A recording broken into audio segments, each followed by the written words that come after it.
자, 이번 이야기는 시청자 진수바리님께서 찾아와 주셨어요. 예, 진수바리님이 오늘 어떤 이야기를 준비하셨을지 바로 출발을 해보도록 하겠습니다. 안녕하세요. 진수바리님. 네, 안녕하세요. 아유, 오늘도 여전히 좋아요. 감사합니다. 네. 저번 주에 감기에 좀 걸려가지고 맞아요. 좀 안타깝게 참여를 못했는데 다행히 외출을 좀 시켜주셔가지고 완치 해나왔습니다. 왜냐면 살아야 일단 좀 사람이 살고 봐야 이야기를 좀 할 거 아니겠습니까? 네, 맞습니다. 예, 병원 외출은 있어요, 저희가. 네네네. 근데 따라가지. 2명 정도 따라가는데 예, 도망갈 순 없어요.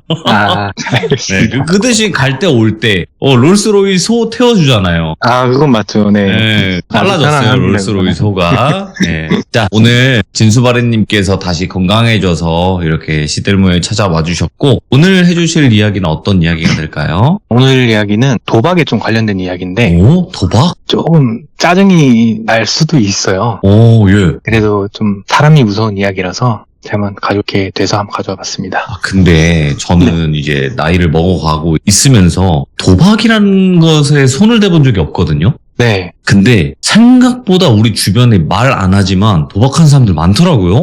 정말 많아요, 그거는. 요즘엔 핸드폰으로 하니까 누가 뭐 어떻게 하는지를 모르는 거예요. 하는지도 모르고 바로 옆 사람인데도 모르는 경우가 많더라고요. 맞아요. 진짜 한 5명 중에 1명 꼴은 하는 것 같은데, 느낌이. 진짜. 와. 그래서 무섭습니다, 도박이. 어떤 이야기일지 같이 한번 들어보도록 하겠습니다. 렛츠가! 길이십니다. 진수발이에요.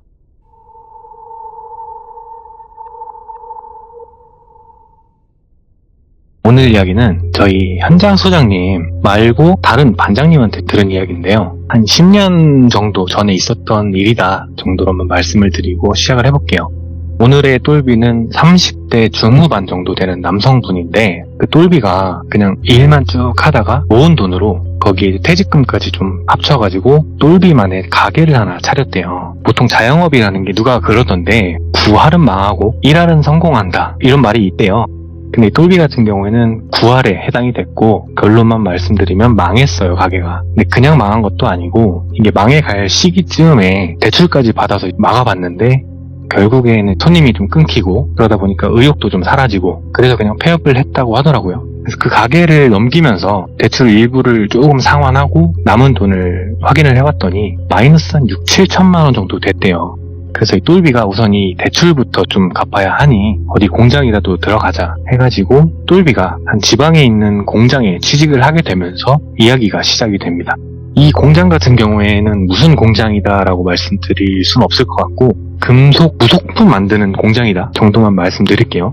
이 똘비가 들어간 공장의 근무 형태가 주간 야간 2교대였대요. 주주주주주 하고 이틀 쉬고 야야야야야 하고 이틀 쉬고 이렇게 교대가 진행이 됐다고 하더라고요.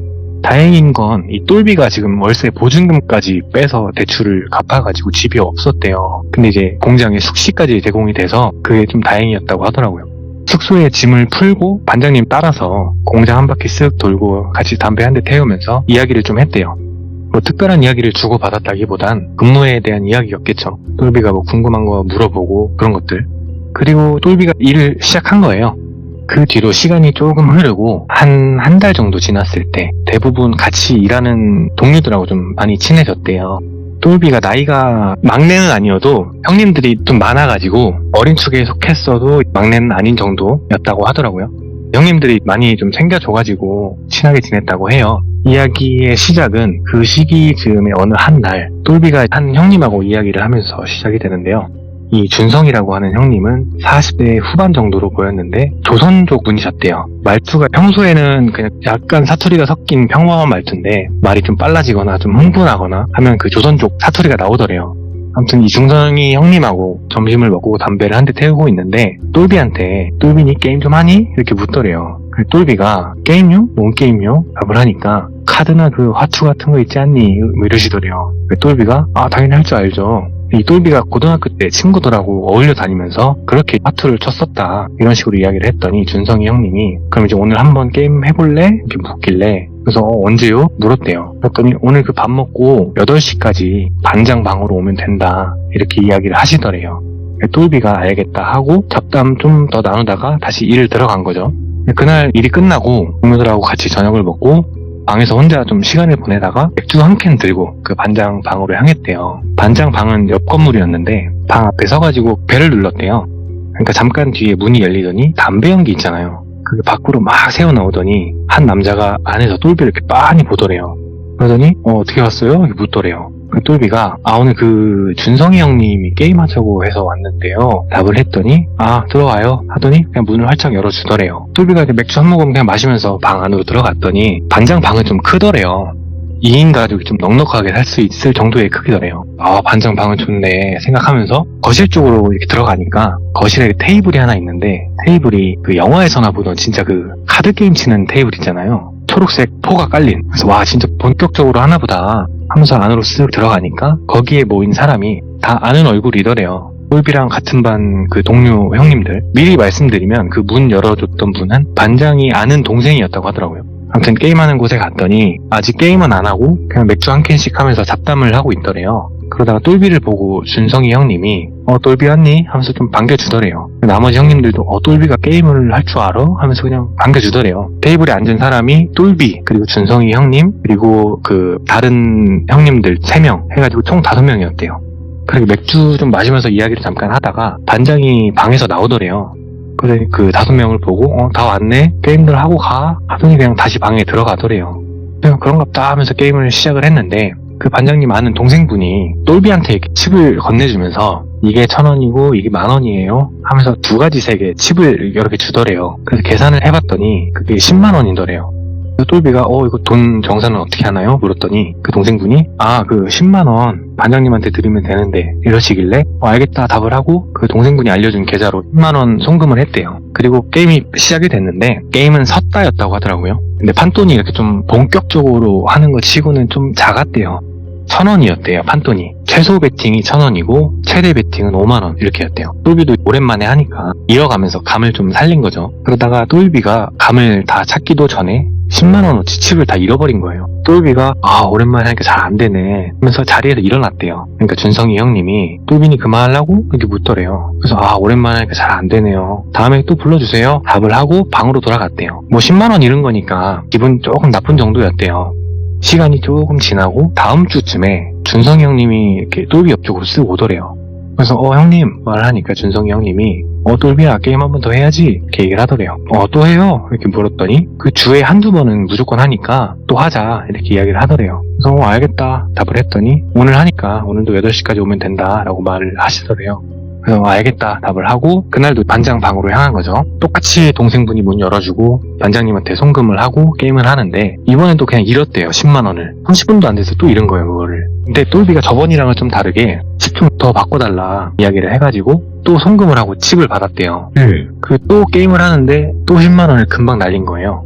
미치겠네 생각을 하는데 한 번만 더 해볼까 해가지고 10만원을 더 바꾸고 게임을 했는데 역시나 그 10만원을 또 날린 거예요. 그래서 미치겠다 왜 이렇게 패가 안 붙지? 생각을 하면서 더 이상은 안 되겠다 해가지고 방으로 그냥 돌아갔대요. 그래가지고 너무 열이 받더래요. 40만원 잃은 게 너무 열이 받더래요. 똘비가 유튜브에다가 뭘 검색해서 막 찾아봤대요. 뭘 찾아봤냐? 타짜 기술 있잖아요. 쉽게 말해서 사기 도박을 좀 알아본 거예요. 그래서 손기술을 막 따라해보는데 이게 하루 이틀 연습한다고 될 게 아닌 것 같더래요. 그래서 안 되겠다 싶어가지고 다른 방법이 없을까 생각을 하다가 그날은 그냥 잠에 들었대요.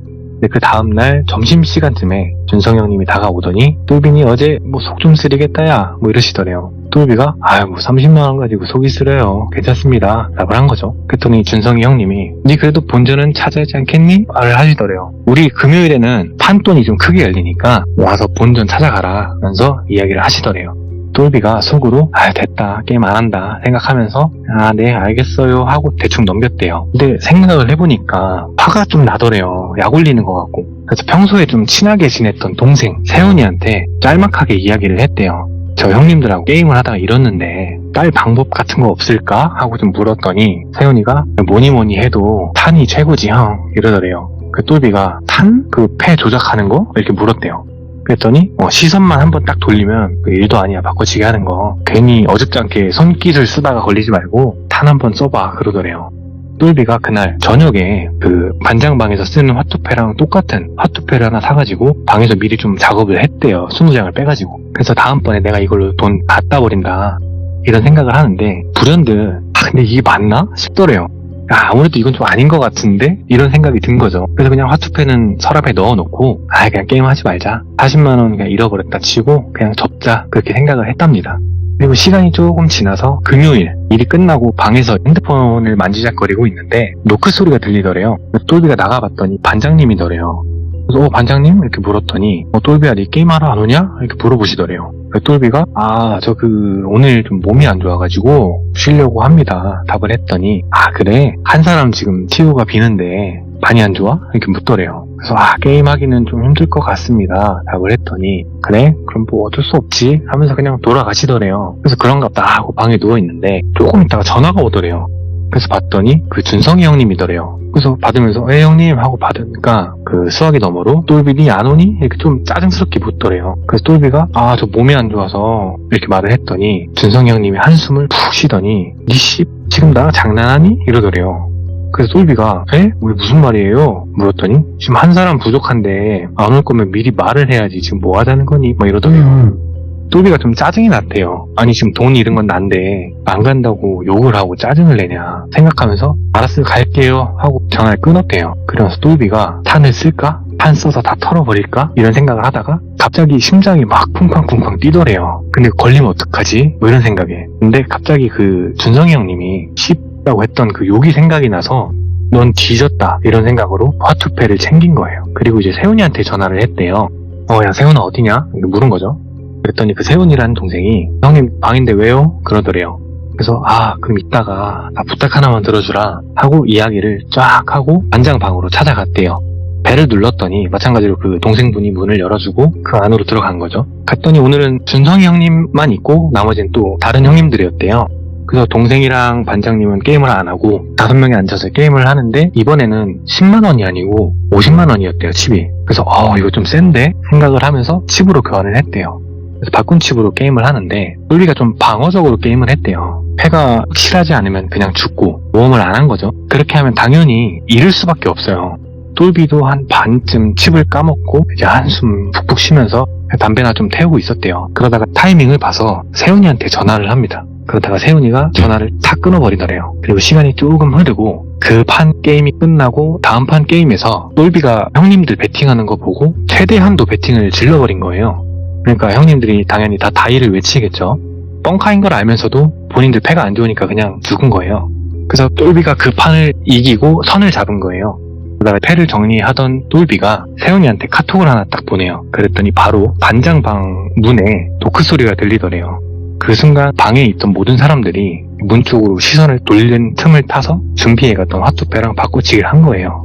바꾼 패를 자기 앞에 딱 내려놓고 조금 있으니까 그 세훈이가 반장 아는 동생분하고 같이 들어오더래요. 그러니까 준성이 형님이 세훈이 니 어떻게 왔니? 이렇게 물으니 세훈이가 그 똘비 형님 얘기 듣고 나도 게임 한번 해보고 싶어서 왔다 대답을 한 거죠. 그러니까 반장님이 방에서 나오시더니 지금 인원 찼으니까 시원할 때까지 구경해라 하면서 그냥 상황이 넘어갔대요. 세훈이가 앉아서 구경하고 똘비가 패를 돌리는데 당연히 이미 조작이 돼 있는 거예요. 그 화투패가. 그 판에서 똘비가 500만원 가까이 딴 거예요. 판돈 500이 어떻게 나왔냐면 칩으로는 모자라니까 형님들이 게임 끝나고 이제 바로 송금하는 조건으로 해서 게임이 진행이 됐던 거예요. 당연히 똘비 패가 제일 높으니 똘비가 이기게 된 거죠. 그래서 돈을 받고 더 이상 게임이 진행될 것 같지가 않아서 그 자리가 끝이 났대요. 그래서 막 신나가지고 방으로 돌아가서 이걸로 뭐 할까 뭐 살까 생각을 하면서 좀 들떠있는 상태로 잠에 들었대요. 그리고 다음날에 방에 퍼질러 누워있는데 준성 형님한테 연락이 오더래요. 네 형님 말을 했더니 똘비니 지금 방이니? 이렇게 묻더래요. 그래서 네 저 방이에요 답을 했더니 같이 점심이나 먹게 나오라고 말을 하더래요.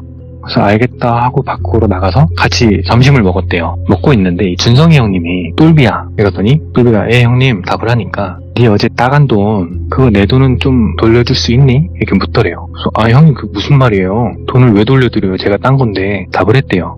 그러니까 그래? 나 급하게 좀 쓸 돈이 있어서 그러는데 못 돌려주냐 한 번 더 묻더래요. 그래서 안 돼요 이건 아니죠 형님 답을 했더니 그래 알았다 하더니 그냥 말없이 그냥 점심만 먹고 가더래요. 그래서 그런가 보다 하고 시간이 지나고 다음날 일요일도 지나고 월요일 이 준성이 형님이 좀 달라졌대요. 원래 말수가 많고 좀 장난치고 이런 스타일까지는 아니었어도 말은 간간히 걸었는데 아예 말을 안 걸더래요 똘비한테. 근데 그게 다가 아니고 옆을 스쳐 지나가면서 어깨빵을 치고 노려보고 간다던가 노골적으로 좀 자기를 신경 쓰이게 하더래요. 그래서 담배 피는 데 가가지고 준성이 형님한테 이야기를 했대요. 형님 내가 돈 안 돌려줘서 이래요? 물었더니 니 지금 뭐라니? 이러시더래요.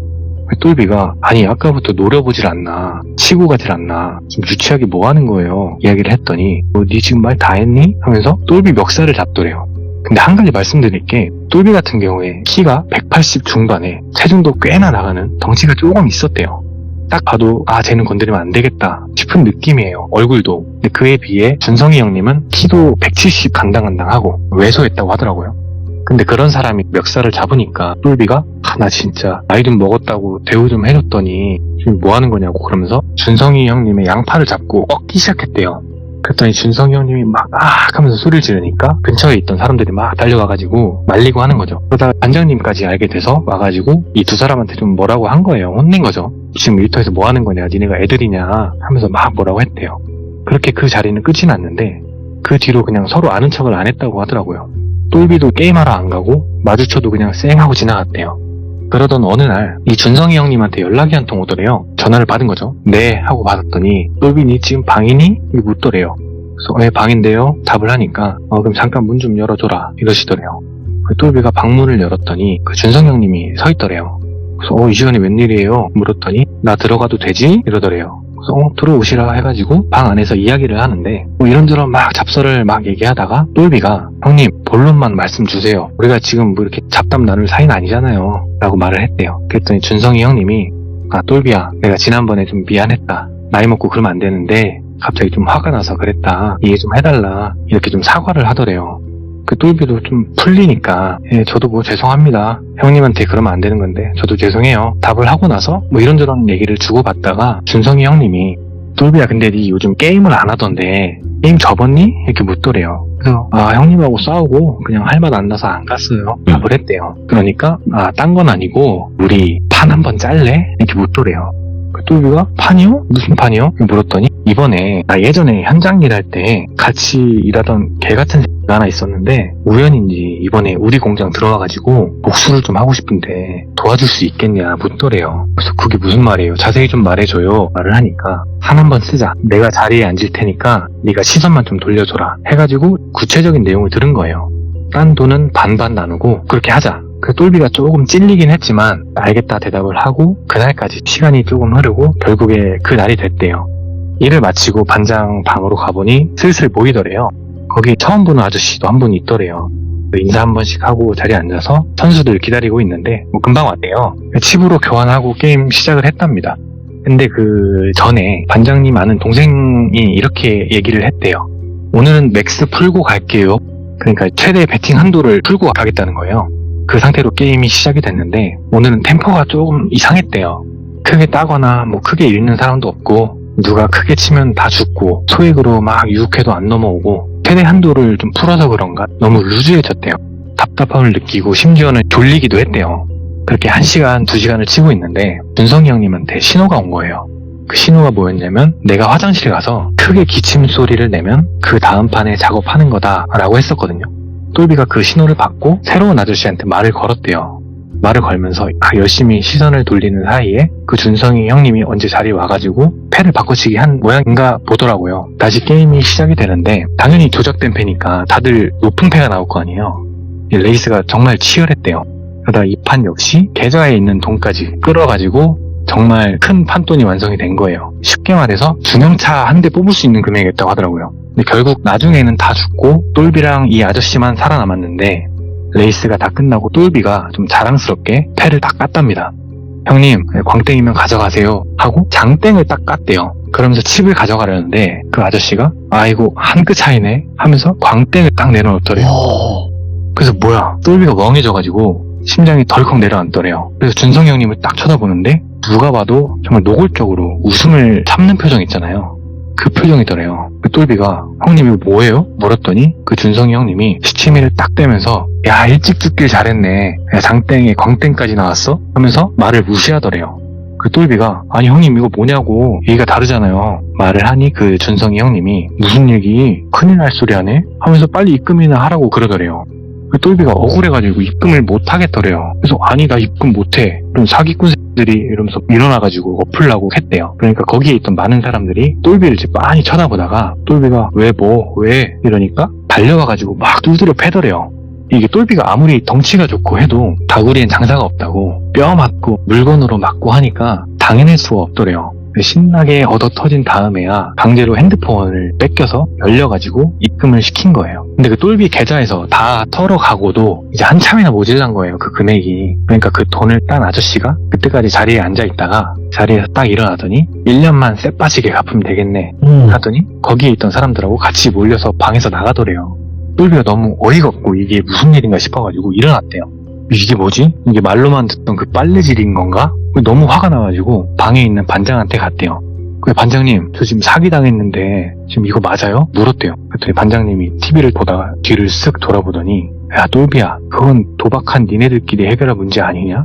난 게임도 안 했는데 내가 뭐 걷다 대고 왈가왈부 할 문제는 아닌 것 같은데 이러시더래요. 뭐 맞는 말이긴 해도 똘비가 좀 억울하잖아요. 근데 할 말은 없고 그래서 그냥 한숨 푹 쉬면서 방으로 돌아갔대요. 그리고 그 주가 지나고 다음 주에 흡연구역에서 담배를 태우고 있는데 준성형님이 똘비한테 오더래요.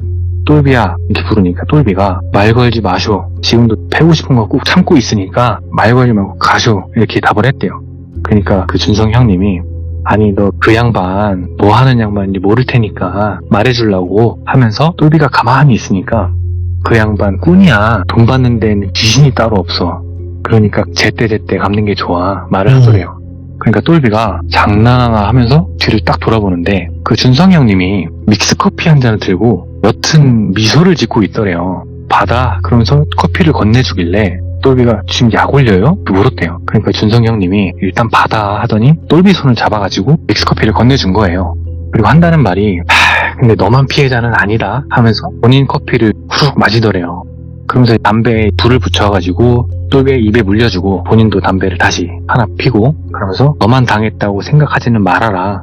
그 양반 진짜 피도 눈물도 없는 양반이다 라고 말을 하더래요. 똘비가 그건 솔직히 내 알바 아니고 지금 뻔히 대놓고 빨래질 당했는데 이걸 내가 왜 갚아요? 사기잖아 이거. 그러면서 담배를 뭐 피고 커피도 마시고 하면서 하소연을 좀 했대요. 그러다가 남은 커피를 이제 한 모금 딱 마시고 담배를 끄면서 형님 나 그 돈 못 갚으니까 그렇게 아세요. 이러더니 다시 일을 하러 들어간 거예요. 똘비가 가만히 일을 하고 있는데 이게 생각할수록 열이 받더래요. 어떻게 나한테 이럴 수가 있지? 생각하면서 가만히 일을 하는데 어느 순간부터 그냥 좀 몽롱한 느낌이 들면서 눈이 살짝 감기더래요. 그래서 왜 이렇게 졸리지? 하면서 정신 차리려고 막 발을 동동 구르고 뺨도 때리고 하는데 잠이 안 깨더래요. 평소에 이런 적이 몇 번 있어서 이럴 때 찬물 세수하면 그래도 좀 효과가 좋더라 해가지고 찬물로 세수도 하고 했는데 그래도 잠이 안 깨더래요. 그래서 미치겠다 하면서 일을 하고 있는데 어느 순간 이 똘비가 잠깐 졸음을 못 참고 그대로 한번 이제 꾸벅 준 거예요. 근데 그 타이밍에 똘비 손이 쓱 하고 움직이더래요. 똘비가 놀라가지고 딱 깼더니 그 프레스기 있잖아요. 파워프레스라고 하나요? 거기에 본인 손이 있더래요. 그 눈을 깜빡하는 순간에 프레스기가 작동을 했고 순식간에 손이 아작이 난 거예요.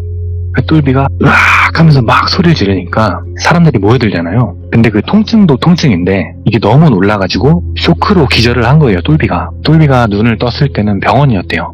깨자마자 화들짝 놀라가지고 본인 손 상태를 확인했는데 그냥 아예 짓눌리고 해가지고 이게 살릴 수가 없어서 했다고 하더라고요. 한쪽 손을. 근데 여기서 진짜 문제는 이 똘비가 한쪽 손이 없으니 할 수 있는 일이 좀 제한적이잖아요. 다른데 취직하기도 힘들고. 근데 반장님하고 얘기하기로는 다니던 공장에서는 한 손으로만 할 수 있는 일도 있고 해가지고 똘비도 먹고 살아야 되니까 다니던 공장을 계속 다닐 수 있게 반장이 처리를 해줬대요. 그래서 그 뒤로 똘비가 태어날만 기다리고 있는데 이 준성이 형님이 병문안을 온 거예요. 똘비가 그냥 한숨만 푹 쉬었대요. 그러니까 그 준성이 형님이 가까이 다가오더니 똘비니 괜찮니? 이렇게 묻더래요. 지금 괜찮아 보여요? 그러면서 좀 짜증스럽게 답을 했대요. 그랬더니 그 준성이 형님이 똘비 옆에 쓱 다가오더니 똘비야 내가 재밌는 얘기 하나 해줄까? 이러더래요. 똘비가 아무 대답은 안 하고 그냥 가만히 쳐다봤대요. 그랬더니 갑자기 표정이 싹 바뀌면서 네 손 그거 누가 그랬는지 아니? 그러더니 내가 그랬다 그러더래요. 똘비가 뭐라고? 물었대요. 그때까지만 해도 똘비는 담결에 그냥 손 넣은 거라고 생각을 하고 있었대요. 근데 그 준성이 형님이 내가 네 손장난친 거 내가 모를 줄 알았니? 이러시더래요. 그 똘비가 그게 뭔 개소리야 얘기를 하니까 뒤로 의자를 젖히면서 근데 진짜 재밌는 건 뭔지 아니? 하면서 이 준성이 형님이 이야기를 해줬대요.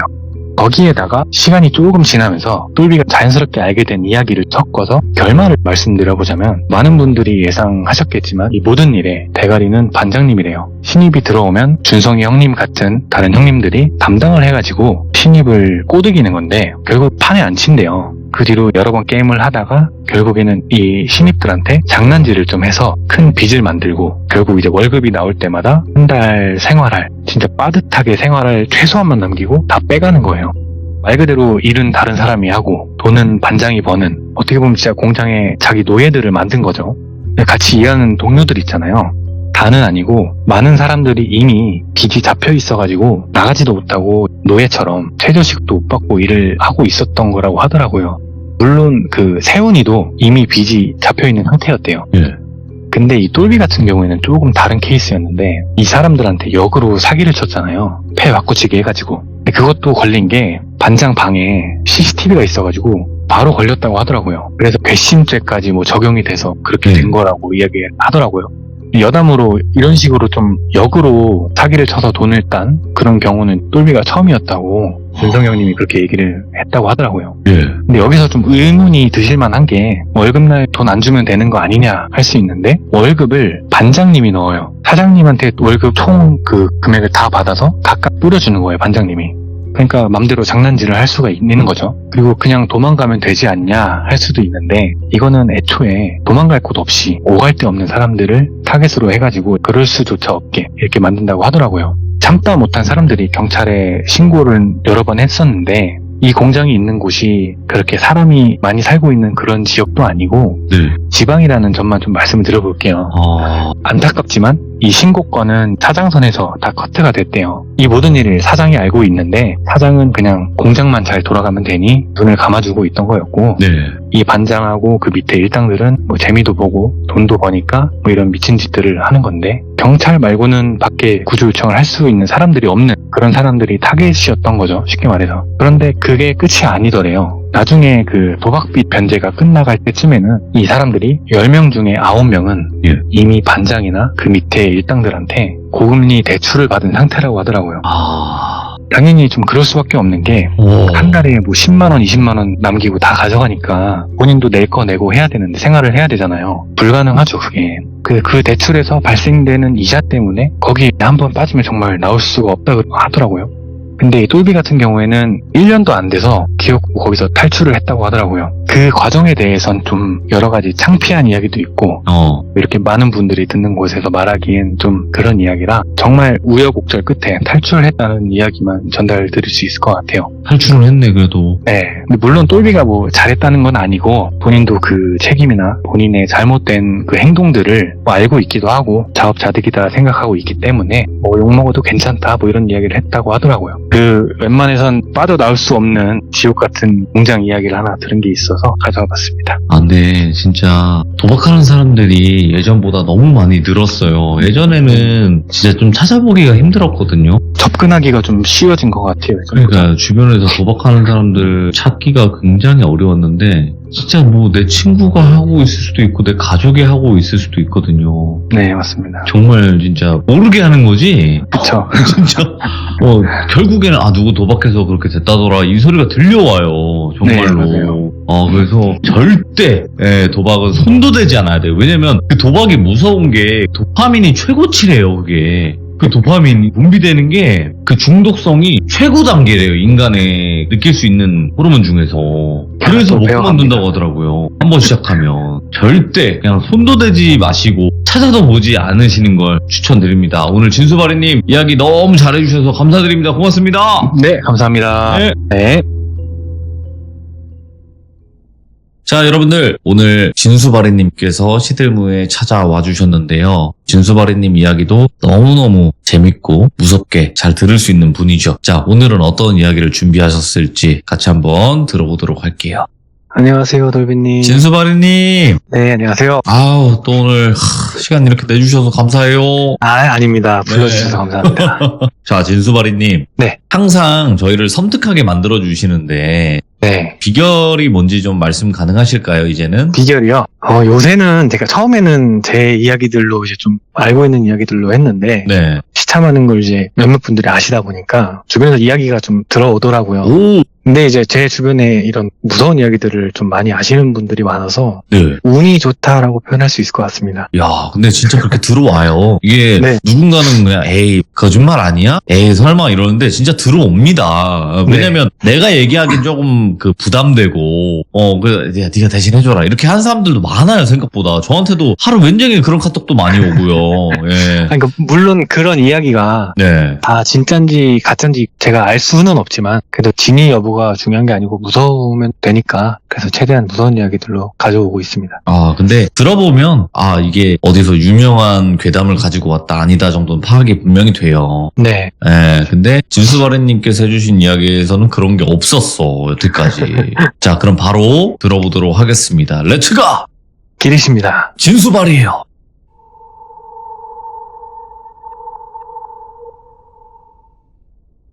오늘 이야기도 사람이 무서운 이야기가 될 것 같은데 이야기를 좀 시작하기 앞서서 한 가지만 말씀을 드릴게요.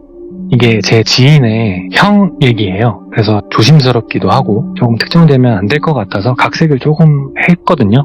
이야기를 시작해보자면 30대 초반의 똘비가 직접 겪은 이야기인데요. 시기는 대략 5년 정도 전이라고 보시면 될 것 같습니다.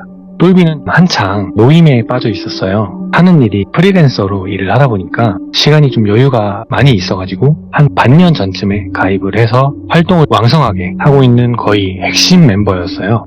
이 모임이 무슨 모임이다 이렇게 딱 말씀드릴 수는 없을 것 같고 모여서 정보 공유도 하고 같이 놀러도 가고 하는 그런 모임 정도다라고 말씀을 드리고 이야기를 계속 해볼게요. 똘비가 모임 내에서 핵심 멤버기도 했지만 관문이기도 했대요. 관문이라고 해서 이게 무슨 뜻인가 물어봤더니 그냥 본인이 그렇게 이름을 지은 거고 신입들이 들어올 때 정말 간단하게 면접 같은 걸 본대요. 근데 그 면접을 똘비가 보는데 그 조금이라도 모임 분위기를 좀 해칠 것 같거나 아니면 흔히 여미새, 남미새 이런 기질이 보인다거나 하면은 가차없이 자르고 좀 이렇게 관문처럼 그런 역할을 좀 맡아서 했대요. 덕분에 모임장도 귀찮은 일 맡아서 잘 해주니까 고맙기도 하고 그래서 똘비한테 기프티콘 같은 것도 좀 보내주고 했다고 하더라고요. 이야기의 시작은 모임장의 한 카톡에서부터 시작이 되는데요. 어느 날 모임장한테 카톡이 왔더래요. 신입 둘 들어왔는데 면접 좀 봐달라고. 그래서 똘비가 알겠다 해가지고 채팅으로 면접을 봤대요. 두 사람이었는데 두 사람 모두 여성분이었고 나이는 20대 후반 그리고 둘이 동갑이었대요. 그래서 친구냐 이렇게 물어봤더니 둘이 아예 모르는 사이고 우연치 않게 같은 시간에 가입 신청을 한 거예요. 둘 다 면접을 봤는데 이 두 여성분을 지금부터 준이, 현지라고 해보겠습니다. 준이 같은 경우에는 느껴지는 느낌이 좀 발랄한 느낌이었대요. 말투도 좀 싹싹하고 약간 좀 살짝 인싸 기질이 보인 그런 친구였고 현지 같은 경우에는 조금 조용한 그런 느낌이었는데 그렇다고 막 엄청 내향적이고 그런 느낌은 또 아니었대요. 그래서 둘 다 괜찮은 것 같으니 가입시켜도 문제 없겠다 이렇게 모임장한테 얘기를 했더니 알겠다 해서 준이랑 현지가 이 모임에 가입을 하게 된 거죠. 그 주말에 환영회를 한답시고 몇몇 멤버들 모여가지고 한 10명 정도가 모였대요. 준이랑 현지를 실제로 처음 보는 날이잖아요. 남자 회원들이 좀 들떠 보이더래요. 그럴만도 한 게 모임 성비율이 남자가 좀 많이 높았대요. 그래서 그 둘을 기다리고 있는데 준이랑 현지가 같이 들어오더래요. 그래서 딱 봤더니 둘 다 그 미모가 좀 출중하더래요. 똘비 눈에만 그런 건 아니고 남자 멤버들 눈에도 약간 하트가 보이더래요. 그래서 준이랑 현지가 자기소개 같은 것도 좀 하고 그리고 그냥 즐겁게 놀았대요. 삼겹살집에서 1차 그리고 호프집에서 2차 해가지고 거기서도 남은 멤버들끼리 3차까지 노래방까지 간 거예요. 근데 이 똘비는 2차까지만 가고 3차에서 빠졌는데 모임장이 네가 웬일로 3차를 마다하냐 이렇게 묻더래요. 근데 똘비가 그럴 만한 사정이 있었던 게 새벽에 축구를 봐야 돼서 그랬다고 하더라고요. 아무튼 똘비랑 모임장은 거기서 나오고 집으로 향했고 3차 노래방에 간 멤버는 5명이었대요. 거기에는 준이, 현지, 그리고 남자 3명 이렇게 5명이었대요.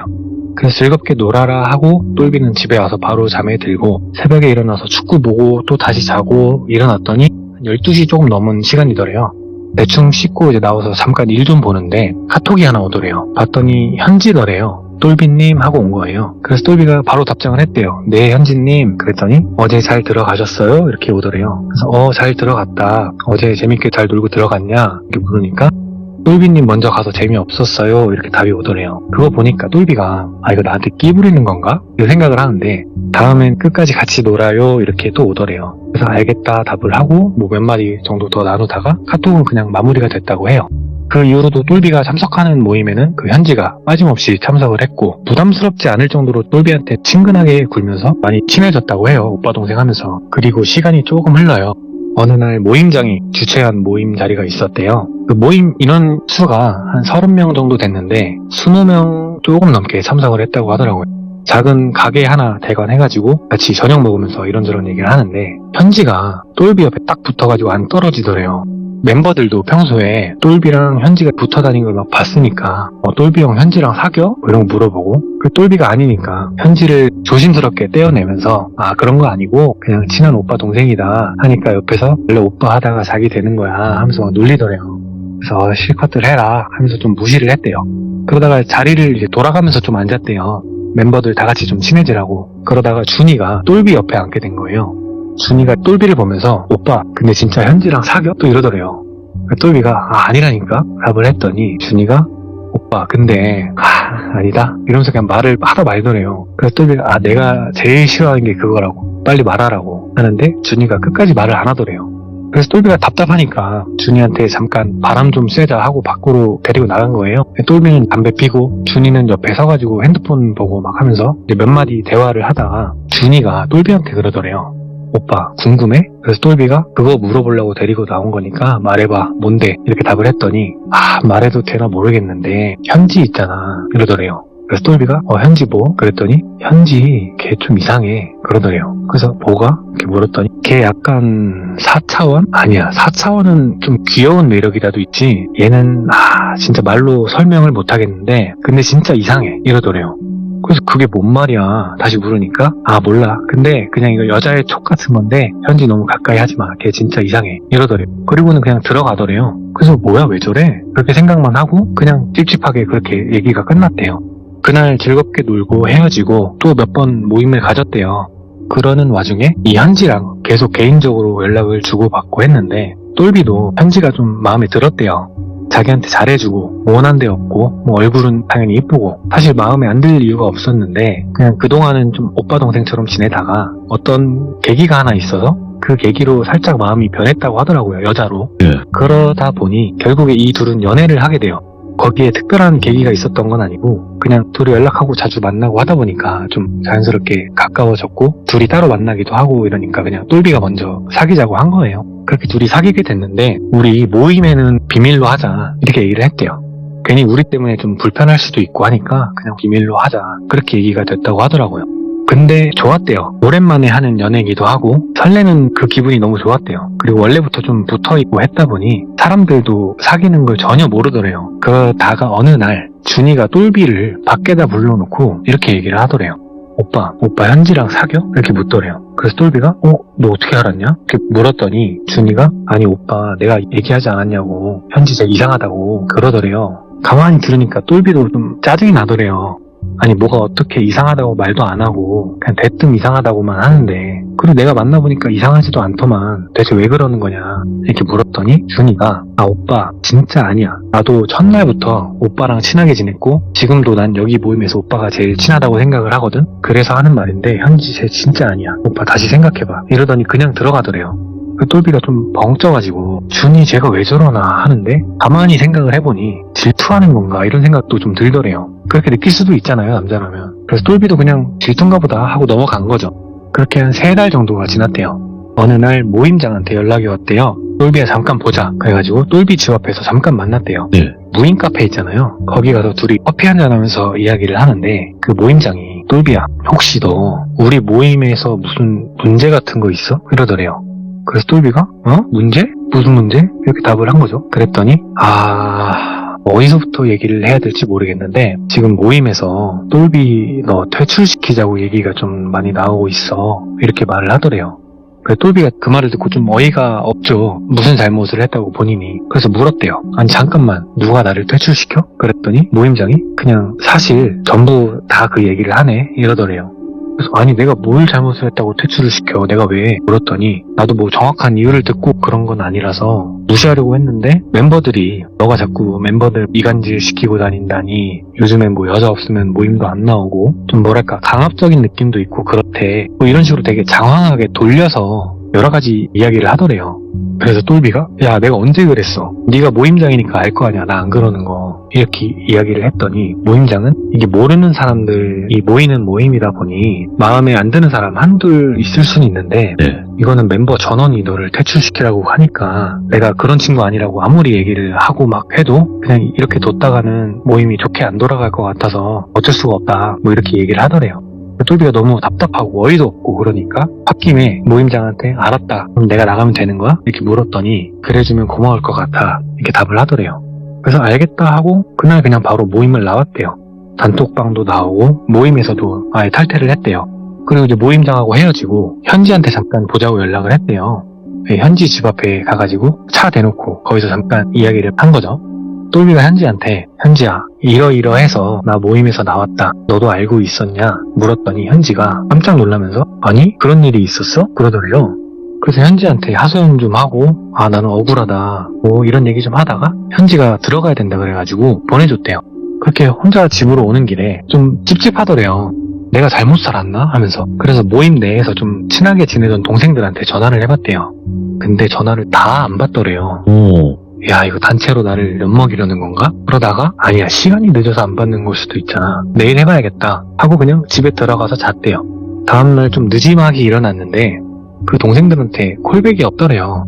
그래서 다시 전화를 해봤더니 이번에는 그냥 전화를 넘기더래요. 그냥. 그래서 아 얘네들이 진짜 나를 퇴출시키려고 했구나 이런 생각이 든 거죠. 모임장 말이 사실이구나. 그러다가 마지막으로 준이한테 전화를 했대요. 그러니까 받더래요. 그러더니 오빠 안 그래도 연락하려고 그랬는데, 그래서 똘비가 야 준이야 저게 뭔 일이냐 하면서 막 어제 들은 이야기를 막 하다 보니까 너무 답답하고 어이도 없고 하니까 막 눈물이 나더래요. 막 울면서 다 얘기를 하고 나서 준이가 이제 끝까지 다 들어주다가 다 듣고는 오빠 내가 말 안 한 게 있는데 그러더래요. 그게 뭐야 이렇게 물었더니 사실 우리 모임 오빠 빼고 단톡방 하나 있거든 그러더래요. 그래서 거기서 좀 충격을 받은 거죠 똘비가. 근데 티를 최대한 안 내고 그래서? 라고 물었더니 거기서 투표한 거야, 오빠 퇴출시키자고. 똘비가 아무 말을 못했대요. 준이가 말을 이어서 하는데 근데 거기에 현지도 있고 현지도 오빠 퇴출시키자고 투표했어 그러더래요. 그 얘기를 딱 듣는데 진짜 뭐 짱돌로 뒤통수 맞은 느낌이 들더래요. 그래서 똘비가 뭐라고? 그랬더니 오빠 내가 현지 이상하댔잖아. 아 이거 확실한 건 아닌데 아무리 생각해도 현지 얘가 모임 안에서 오빠 모함하고 다닌 것 같아. 응? 나한테도 얘기했었고 그러더래요. 그래서 아니 무슨 모함을 해 현지가 물었더니 나한테는 하려다가 내가 좀 방어적으로 말하니까 말을 돌리긴 했거든. 근데 아무리 생각해도 이거 오빠 이간질 시키려는 것 같았어 이러더래요. 똘비가 듣고 너무 화가 나서 알았어 내가 전화해볼게 이러고는 전화를 끊고 현지한테 전화를 걸었대요. 그랬더니 현지가 모르는 일처럼 오빠 일어났어? 그러더래요. 그래서 똘비가 현지야 너도 나 퇴출시키는 거 동의했어? 물었더니 현지가 아니 나는 몰랐다니까? 그러더래요. 그래서 이야기를 막 하는데 결론은 얘기를 들어보니까 오빠가 없는 단톡에서 투표를 한 건 맞는데 원래 단톡 잘 안 봐서 그것도 잘 못 봤다 뭐 이러더라는 거예요. 그 똘비가 근데 너도 투표했다던데? 이렇게 물어보니 현지가 오빠 나 진짜 몰랐다니까? 나 투표한 적도 없어. 만약에 투표가 됐다면 이거 내가 잘못 누른 걸 거야. 나 진짜 몰랐어. 이렇게 좀 결백을 말하더래요. 그래서 그냥 알겠어 쉬어 하고 전화를 끊었대요. 반응이 진짜 몰랐던 것 같았대요. 그래서 준이가 잘못 알았겠지 하면서 혼자 생각을 해보는데 아무리 생각을 해도 진짜 찝찝한 게 안 사라지는 거예요. 대체 이게 무슨 일인가 싶고 갑자기 그렇게 시간이 조금 더 흘러요. 그 시간이 흐른 사이에 현지도 똘비를 따라서 모임을 탈퇴했다고 하더라고요. 시간이 조금 흐르고 둘이 데이트를 하면서 밥을 먹고 있는데 현지가 묻더래요. 오빠는 군대 어디 나왔어? 그러니까 똘비가 나? 저기 철원에서 나왔지. 왜? 이렇게 물으니까 아 그냥 근데 철원이면은 완전 최전방 아니야? 이러더래요. 그래서 똘비가 완전 최전방이지 거기는 진짜 독수리가 비행기만 해 이러면서 예. 본인만 군 복무 시절 있었던 군대 신화를 쫙 이야기를 해준 거예요. 그러니까 현지는 들으면서 중간중간 계속 웃기도 하고 되게 재밌게 듣더래요. 이야기를 다 한 똘비가 근데 군대 얘기를 잘 듣네? 군대 얘기가 재밌어? 이렇게 물었더니 재밌어. 나는 모르는 세상이잖아. 이러더래요. 그러더니 근데 아까 말했던 그 오빠 동기들하고는 연락하고 지내? 이렇게 묻더래요. 그래서 뭐 한두 명 정도는 연락하고 가끔 보지? 왜? 그랬더니 얘기 들어보니까 저녁하면 동기고 뭐고 아예 안 본다길래 그냥 오빠도 그런가 싶어서 그러더래요. 네. 그래서 뭐 그렇긴 한데 한 2명 정도는 아직까지 좀 친하게 지내지. 그리고 얘기를 뭐 조금 더 하고 그냥 마저 데이트를 했대요. 이제 쭉 만나니까 당연히 친구들도 소개시켜주고 하잖아요. 한 1년 정도 연애를 했다고 하더라고요. 똘비의 친한 친구들은 다 알게 된 거예요. 현지의 존재를. 그러던 어느 날 똘비 친구 준성이한테 연락이 오더래요. 그래서 전화를 받았더니 대뜸 야, 너 애들한테 내 욕하고 다니냐? 그러더래요. 그래서 똘비가 에? 뭔 소리야? 내가 네 욕을 왜 해? 이렇게 답을 한 거죠. 그랬더니 준성이가 미친 X야. 네가 나 부모님 돌아가신 거 꼬시라고 그하고 다녔다며 이러더래요. 똘비도 그렇고 준성이 부모님도 안타깝게 조금 일찍 돌아가셨대요. 둘이. 근데 그게 꼬시다고 친구들한테 그랬다는 거예요. 그 똘비가 진짜 미치고 팔짝 뛰죠. 야 준성아 내가 왜 그러냐고 생각해봐 내가 왜 그러겠어. 그랬더니 준성이가 이딴 걸 친구라고 하더니 다신 연락하지 마라 이러더니 그냥 끊더래요. 예. 근데 진짜 문제는 이 이후로 다른 친한 친구들이 똘비를 피하거나 이런 식으로 전화가 와서 그딴 식으로 살지 말라 뭐 이렇게 얘기를 하더래요. 네.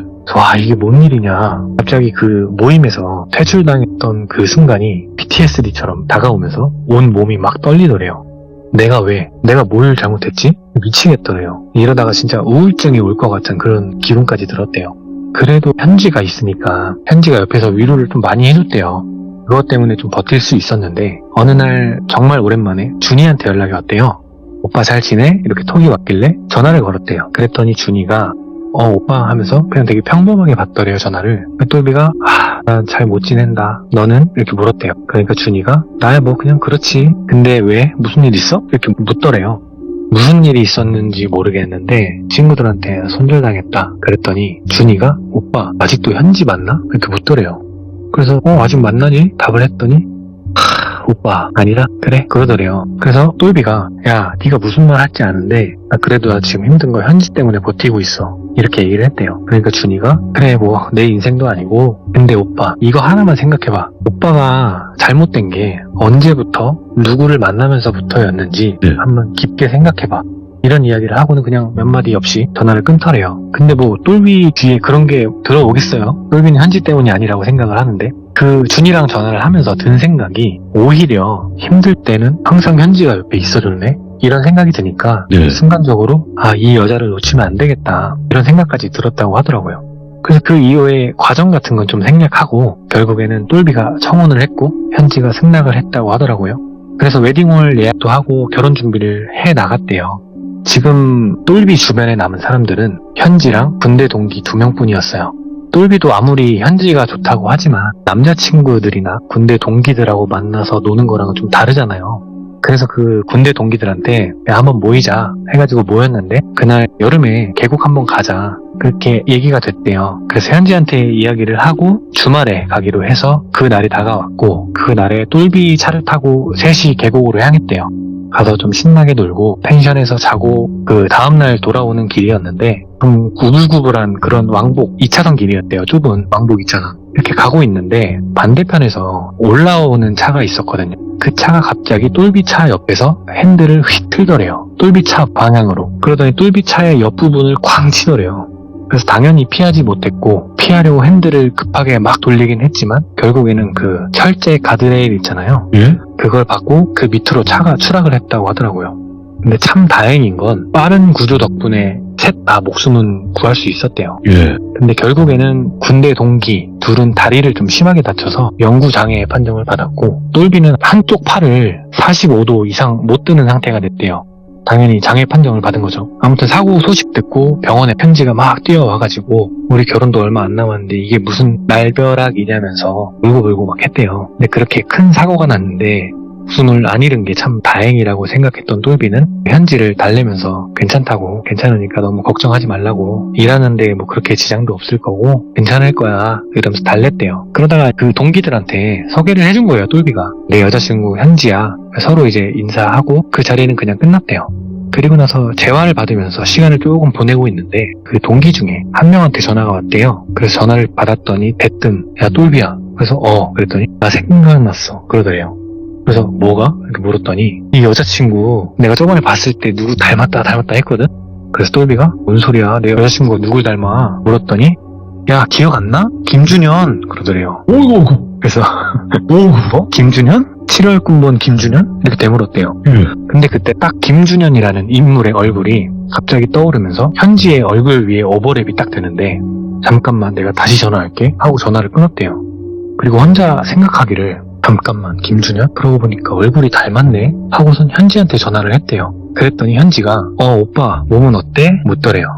그래서 똘비가 현지야 나 뭐 하나만 물어보려고 그랬더니 뭔데? 그래서 똘비가 혹시 김준현이라고 알아? 이렇게 물었대요. 그랬더니 현지가 잠깐 대답이 없더래요.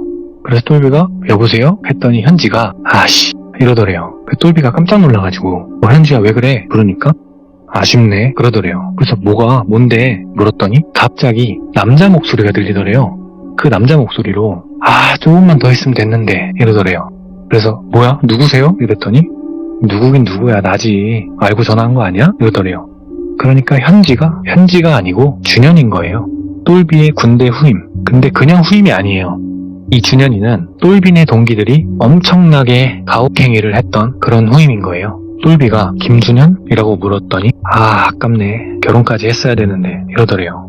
그러더니 그래도 아직 끝난 건 아니다. 그리고는 전화를 끊더래요.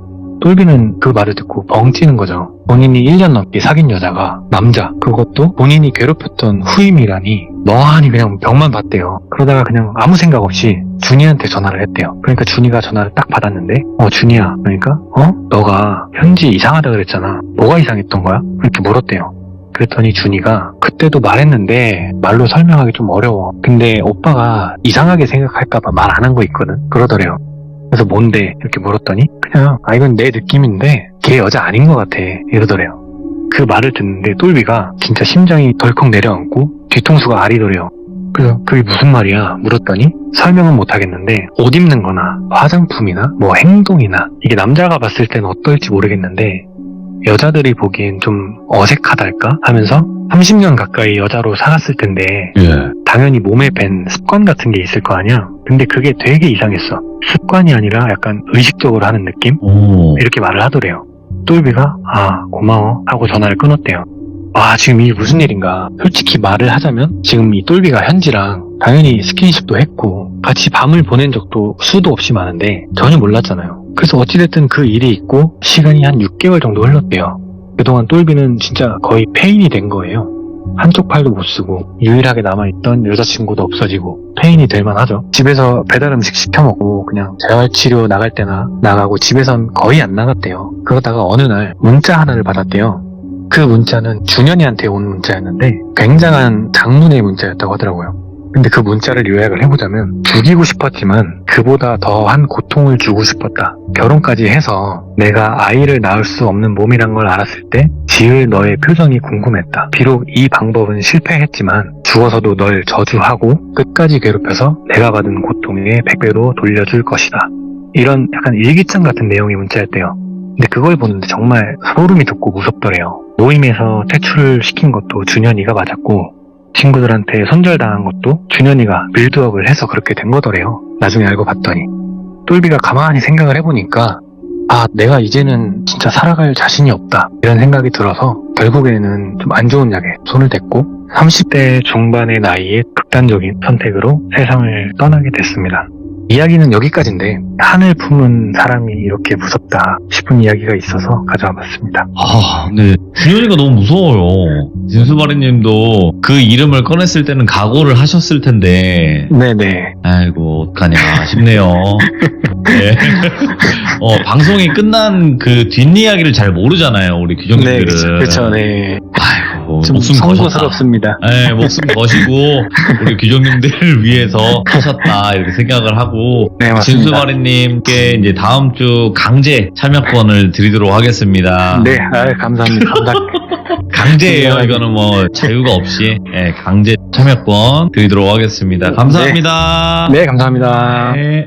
준현이라는 이름이 나오면 여러분들 괜히 거기에 또 몰입하셔가지고 막 쌍욕하진 말아주세요. 그냥 아유 준현이가 뭐 다른 생각이 있었네, 아이고 그런 거였네 라고만 해주시면 되지, 막 쌍욕하고 저주를 퍼붓고 이런 댓글은 안 써주시면 감사할 것 같습니다. 고맙습니다.